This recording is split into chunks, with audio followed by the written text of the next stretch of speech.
बिस्मिल्लाहिर्रहमानिर्रहीम। अस्सलामुअलैकुम। Welcome back to learn maths with Zoya Khan. उम्मीद करती हूँ आप सब लोग खैरियत से होंगे।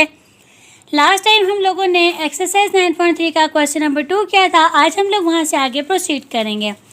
इसका क्वेश्चन नंबर 3 है, the mid points of the sides of a triangles are 2, 5, 4, 2, 1, 1। Find the coordinates of the 3 vertices. यानी कि हमें मिड पॉइंट्स दिए गए हैं एक ट्रायंगल की साइड्स के, और हम लोगों ने वो साइड्स के कोऑर्डिनेट्स फाइंड आउट करने हैं। अब लेट्स से ये हमारे पास एक ट्रायंगल है जिसका ये कोऑर्डिनेट है ए बी और ये है सी, और ए बी का मिड पॉइंट है डी जो कि क्या है 2, 5, फिर बी सी का मिड पॉइंट है ई जो कि है 4, 2, और ए सी का हमारे पास मिड पॉइंट है एफ जिसके कोऑर्डिनेट्स हैं 1, 1। अब ए बी और सी अननोन हैं, तो इसलिए हम लोग इसके कोऑर्डिनेट्स क्या कर देंगे, x1 y1, x2 y2 और x3 y3। अब इनके कोऑर्डिनेट्स हम लोग किस तरीके से फाइंड आउट करेंगे। नए आने वाले लोगों को खुशामदीद। इसी तरह की नई वीडियोस देखने के लिए, मज़ीद इन्फॉर्मेशन हासिल करने के लिए और अपने कंसेप्ट्स क्लियर करने के लिए काइंडली हमारे चैनल को सब्सक्राइब करें और बेल आइकन को प्रेस करना नहीं भूलिएगा ताकि सबसे पहले ये वीडियो आपके पास आए। तो बाय मिड पॉइंट फार्मूला हमारे पास अगर एक मिड पॉइंट डी है तो वो हमारे पास किसके इक्वल हो जाएगा।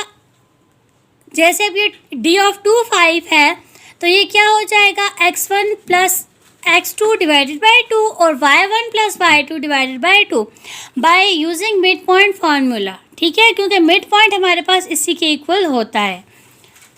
यहाँ से हमारे पास क्या हो जाएगा, x1 plus x2 divided by 2 equal है 2 के, और y1 plus y2 divided by 2 equal है 5 के। ये हो जाएगा 2 equal to x1 plus x2 divided by 2 and 5 is equal to y1 plus y2 divided by 2।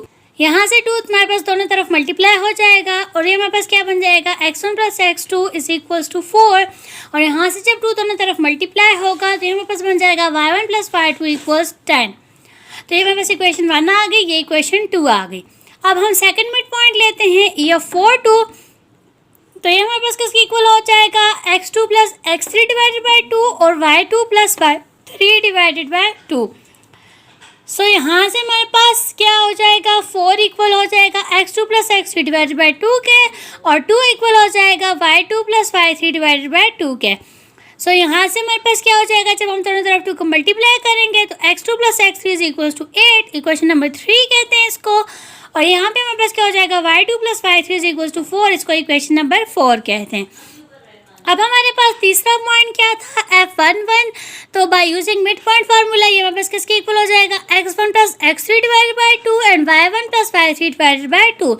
यहाँ से हमारे पास 1 इक्वल हो जाएगा x1 plus x3 divided by 2 के, और ये वाला 1 इक्वल हो जाएगा y1 plus y3 divided by 2 के।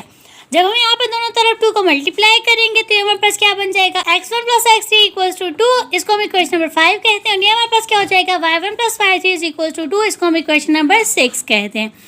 अब हमारे पास ये 6 इक्वेशंस आ गई हैं। इन इक्वेशंस को यूटिलाइज करते हुए हम लोगों ने क्या करना है, x1, x2, x3 और y1, y2, y3 की वैल्यूज फाइंड आउट करनी है। सबसे पहले हम लोग क्या करेंगे, सब्ट्रैक्टिंग इक्वेशन 3 फ्रॉम इक्वेशन 1, क्योंकि अब देखिए इक्वेशन 1 में हमारे पास x1 प्लस x2 है और यहाँ पे क्या है, x2 प्लस x3। तो जब हम इनको सब्ट्रैक्ट करेंगे तो इसमें से हमारे पास x2 कैंसिल आउट हो सकता है। इसलिए हम लोग क्या करेंगे, सब्ट्रैक्टिंग इक्वेशन 3 फ्रॉम 1, तो इक्वेशन 1 ऊपर लिख दी x1 plus x2 is equal to 4, और इक्वेशन 3 हमने नीचे लिख दी x3 प्लस x2, क्योंकि हमारे पास जब हम लोग वर्टिकली हम लोग ऐड या सब्ट्रैक्ट करते हैं तो सेम टर्म्स हम लोग इकट्ठी लिखते हैं, तो इसलिए हम लोगों ने x2 के नीचे x2 लिखा है, तो हो जाएगा x3 प्लस x2, क्योंकि एडिशन है तो हम इसको इधर उधर भी लिख सकते हैं। x3 plus x2 is equal to 8। अब सब्ट्रैक्ट हो रहे हैं तो सबके साइन ऑपोजिट हो जाएंगे, प्लस माइनस हो जाएगा। ठीक है, ये x2 माइनस x2 तो ये कैंसिल, तो ये हमारे पास क्या हो जाएगा, x1 माइनस x3 इक्वल्स, ये क्या हो जाएगा, 4 माइनस 8 इज माइनस 4। अभी हमारे पास इक्वेशन नंबर 7 आ गई है। यहाँ से हम लोग क्या करेंगे, अब देखें ये इक्वेशन है x1 minus x3 is equal to minus 4, और ये इक्वेशन है equation number 5 x1 plus x3 is equal to 2। तो हम इन दोनों इक्वेशंस को ऐड अप कर सकते हैं। तो हम इक्वेशन नंबर 5 और इक्वेशन नंबर 7 को ऐड अप कर लेंगे, तो ये हमारे पास क्या हो जाएगा, x1 plus x3 equals to 2, और नीचे आ जाएगा x1 minus x3 equals to -4। So x3 और x3 कैंसिल आउट हो जाएंगे, तो x1 प्लस x1 क्या हो जाएगा 2x1 is equal to 2 minus 4 क्या तो -2। सो यहाँ से हमारे पास x1 की वैल्यू आ गई है -1। अब हम बारी बारी इक्वेशन में पुट करेंगे तो हमारे पास x2 और x3 की वैल्यू भी आ जाएगी। सो इक्वेशन नंबर 1 क्या थी, x1 plus x2 is equal to 4। यहाँ पे हम लोगों ने x1 की वैल्यू डाल दी, x1 क्या है -1, तो ये हो जाएगा -1 प्लस x2 इक्वल टू 4। ये हो जाएगा दोनों तरफ जब हम लोग 1 को ऐड कर देंगे तो हो जाएगा x2 इज इक्वल टू 4 + 1, तो x2 हमारे पास आ गया है 5।